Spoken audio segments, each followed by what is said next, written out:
We've had quite a few requests come in for a little bit more information about the differences between a light and dark L and some help for how to form those two different sounds.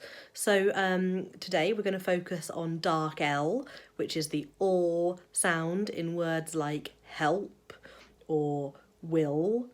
And later on in the week we'll give you a post about light L.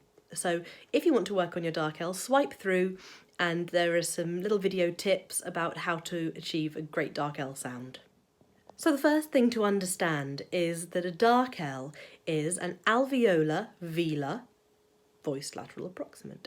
So what that means is that you're doing two things at once. You're lifting your tongue towards your alveolar ridge, the gum ridge behind your top teeth, and at the same time you're lifting the back of your tongue towards your velum or your soft palate in the back of your mouth. So a light L, you're just lifting the tip of the tongue. So the difference here for a dark L is that you've got to be doing those two things at once. So your tongue's forming kind of like a hammock shape or like a banana shape inside your mouth.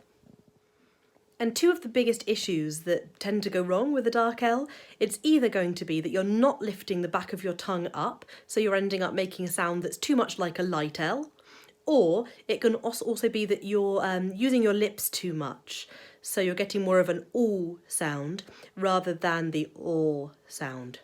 A great way to check for that one is to put your phone in selfie mode or to use a mirror and just have a look. Do you see your lips engaging when you're making the sound? Because they shouldn't be.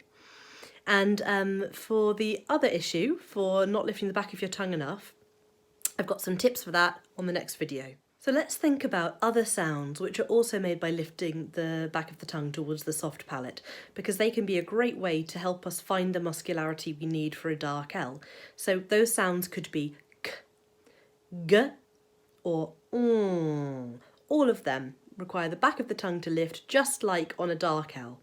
So what you can try doing is moving really quickly between one of those sounds and the light L sound, if that's one you find easier. And by moving really quickly between the two, eventually you can try to sort of mould the two into one, and you'll begin to hear a dark L forming, like this. L, g, l, g, l, g, l, g, l, g, l, g, l, g, l, g, l, g, l, dark L.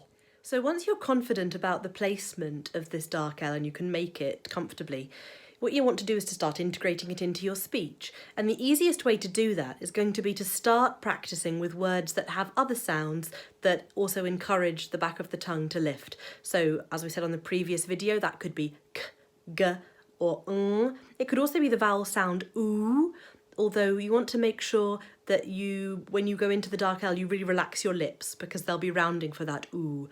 So you could take a word like Google, Google, because all the sounds in that word require the back of the tongue to be lifting up. Google. And so that's a great one for getting the dark L. Or a word like school, because g, oo, or all again require the back of the tongue to lift up. And a little tip here that Sarah and I have noticed over the years is that, yes, for a dark L you have to be lifting the back of the tongue and the front of the tongue towards the teeth, but if you put too much focus, too much energy into lifting the tip of the tongue and pressing upwards towards your gum ridge and your teeth, by doing that, you're going to mess with the delicate balance of muscularity that you need in the tongue to make this sound. So even though the tip of the tongue does need to lift, try not to press too hard with the tip of the tongue.